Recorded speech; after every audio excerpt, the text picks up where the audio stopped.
Good evening.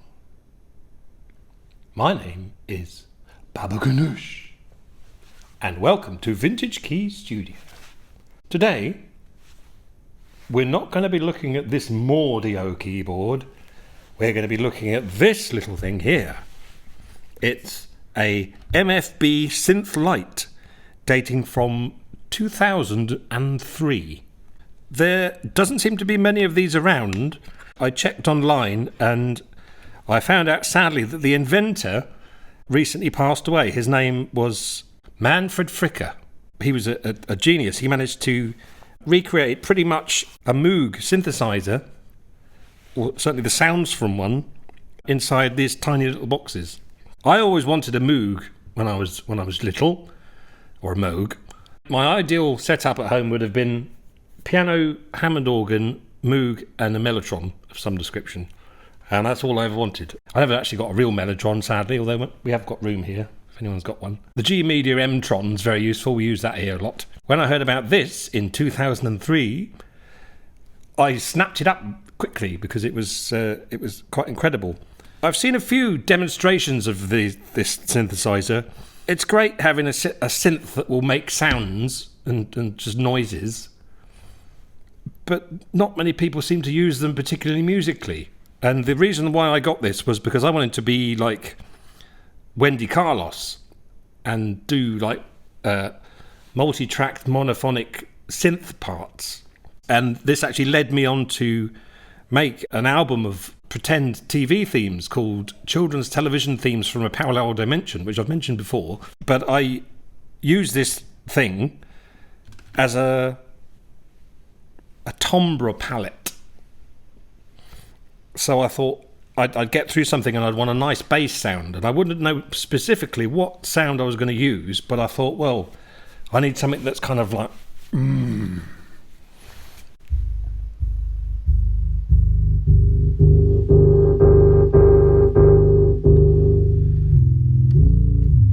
it's the fact that you can actually just dial it in.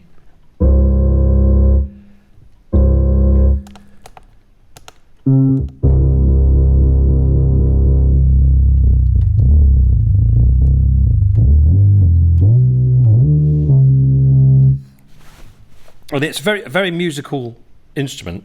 Here's a tour. Here is my tour. Here is a mini tour of Manfred Fricker's MFB Synth Lite Mark I. Not Mark II, which are blue. These are black. Mark I. Right, so the MFB Synth Lite, as you can see, you've got the VCO1, voltage control oscillator 1 here. So if I play a note, you've got that there, which is the tuning. You've got the waveform selector. You've also got an octave selector, a level. And then you've got VCO2, voltage control oscillator 2, which feeds from voltage control, or sausage control oscillator 1 into I'm going to call it that because I like it.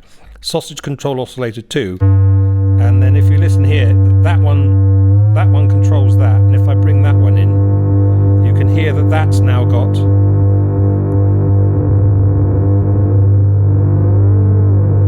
I forgot to mention, you can have all three of those waveforms at once, which is great. Let's just put that on there.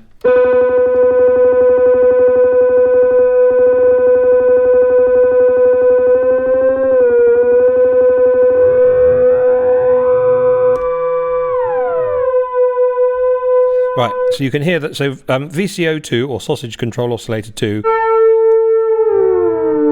you can control the frequency independently of the first one.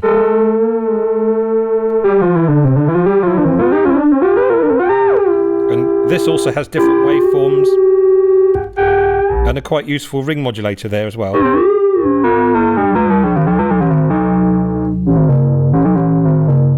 Then you have the VCO or the VCF modulation, which you can add either by turning it to the left, and you get this kind of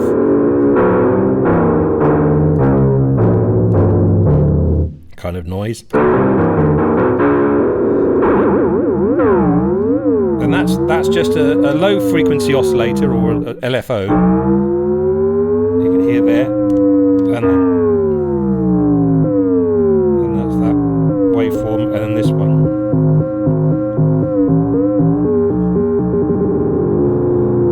And then you've got the voltage control filter, VCF modulation there,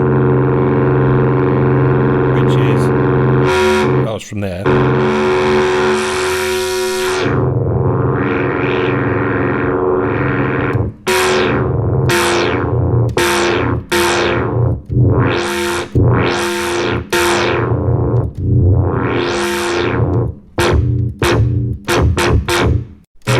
You've got this VCF modulation there as well.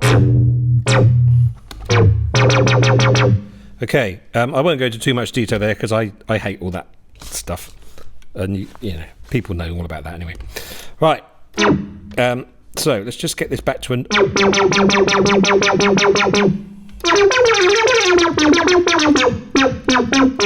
Okay, right. You've then got the voltage control filter here.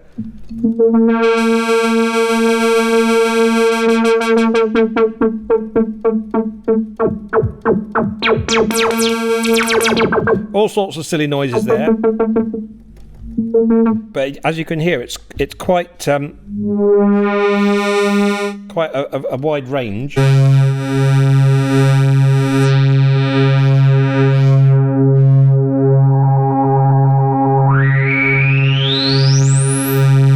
Then you've got the envelope filter there, with the ASDR, and then you've also got another one there as well. And then there's a release button, which when I'm letting go, it will carry on the note, but then it doesn't there.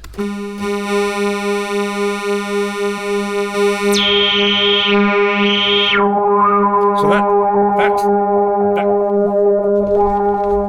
that's basically the thing itself. You've also got these little dip switches here, and in the manual, which I will put a link to, which I found, I'll scan this and stick it on there because it looks like you can't get this anymore online. It tells you that the dip switch is there. The first 4 are for setting the MIDI receive channel for the synth. So for instance, off, or 0000 is MIDI channel 1, 1000 is MIDI channel 2, etc. And then you've got the dip switch 5, which enables the keyboard's velocity to affect, I think it's the filter depth. And then dip switch 6 enables the modulation wheel on a MIDI keyboard to control the cutoff of the VCF. You've got the VCF, or the key button, which does that. But as I say, I'm less interested in the workings of this thing and more interested in the sounds it can make, and the fact that it's just like a blank canvas that you can just pick sounds out of. And if you want a clarinetty sound, or you want something that's like a kind of a sound, you know in your head what it is, but you just can't describe it, you can usually dial something in that will come quite close to it. I like using this because it's almost like an organic thing. It's like playing a real acoustic instrument, really. It's like when you're playing, I don't know, a drum kit or something or other, you think, well, yeah, I want it to sound this way, I want it to sound this way. So similarly with this, you can dial in tones to it. And with the filter is so vast, I think, for such a tiny little instrument.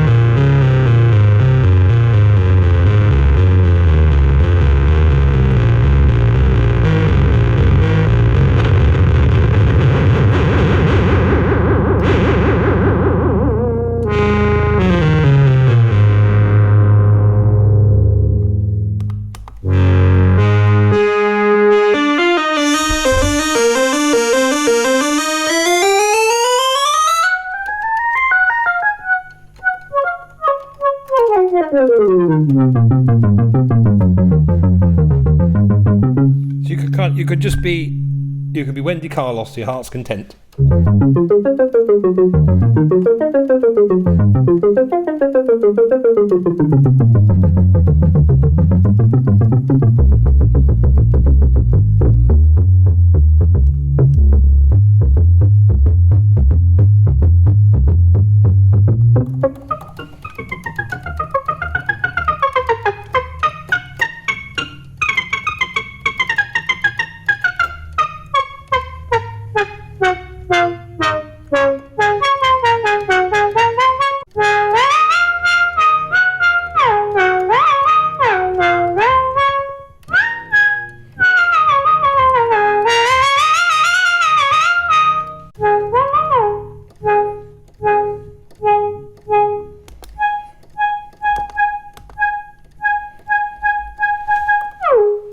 Great thing is, it goes out of tune as well. If you don't play it properly, if you don't pick your fingers up, it kind of gets stuck.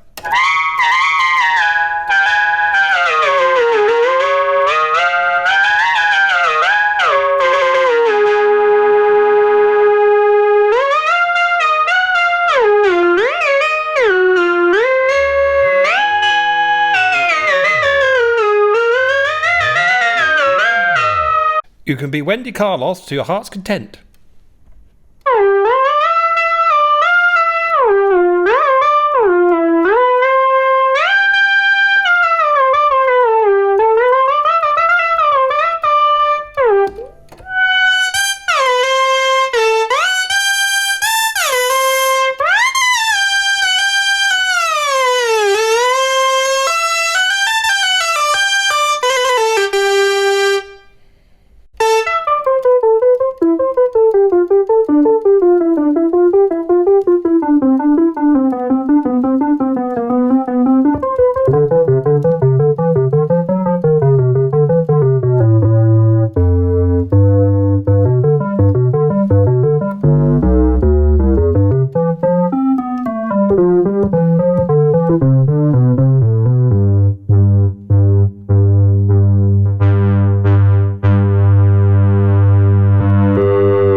You can't buy these anymore. But well, they do turn up on eBay and various other places like reverb.com sometimes for a couple of £100. I've seen lots of reviews of them saying that they had very poor quality outputs, but this one sounds great, and I've never had any trouble with this. So maybe the early ones are better, because this was like one of the first ones when it first came out. I don't know, because I know that they did a Synth Lite II, which is the little blue one, so that might have been like a slightly more mass-produced one. I don't know. As I mentioned earlier, I made an album in 2003 of a selection of television themes for children's programs that could have been but weren't. You could never say of me that I'm the sort of person who sits here making silly noises with a synthesizer. And now, a commercial break.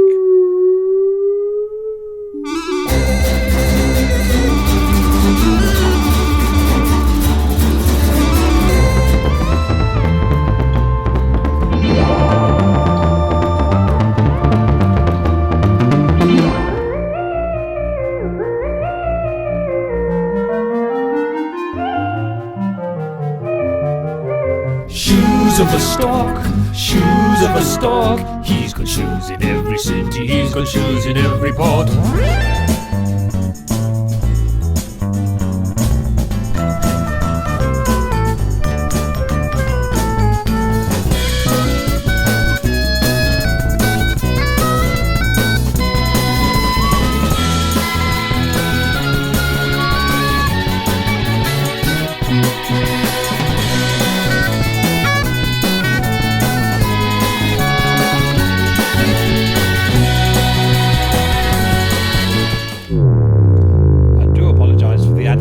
There, but that was the album that I made, the children's television themes from Power Dimension, and it's pretty much like a show reel for this. There's 40 tracks on it, and most of them have got either bass parts done on this, or multi-layered, multi-tracked, multi-timbral parts.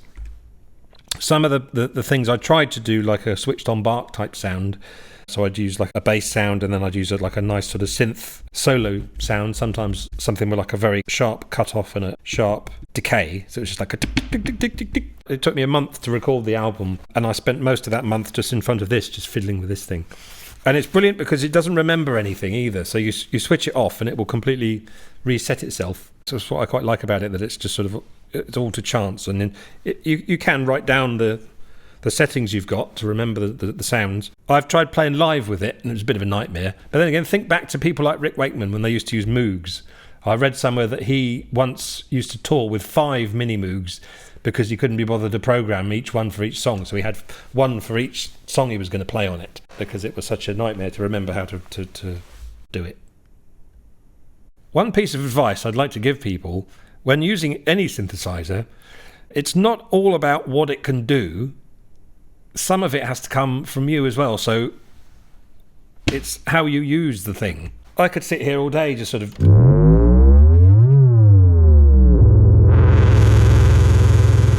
Anyone could do that. Do something with it. Do something musical with it. If you've enjoyed this video, you might want to have a look on our YouTube channel, because there's loads of other videos of all sorts of different things we've got here. And the best way to keep updated on what we're doing is to subscribe to us, and also click on the like button if you fancy it. Well, thank you very much indeed for watching. This has just been a sort of a fiddling around demonstration on here, because there's millions and millions of variations as to what sounds you can get on this. So if you get a chance, have a listen to the some of the tunes that I did. And I will leave you with a short film I made around about the same time as children's TV themes, which uses this for all of the sounds on it. I think apart from a guitar. I think I did use a real guitar. But I did all the stupid sound effects for this little film. And I must say that no animals were harmed in the making of this. Thank you very much, and good night.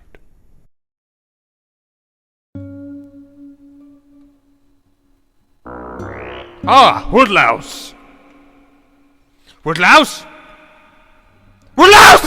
Oh, what's wrong? Go and get Fly. Go. Quickly. Okay. Oh.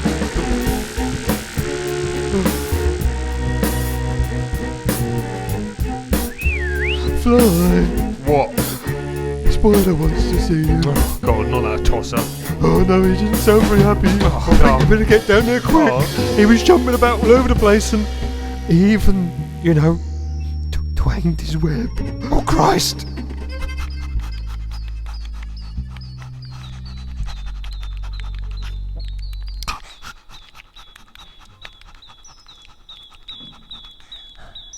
Fly, do come into Yeah? my office. No, I've had several complaints about you recently, and, well, I'm gonna have to let you go. You spindly bastard! What? That's it. Oh, God, no, I didn't mean it. Too late for that now. You're dead. Oh my God.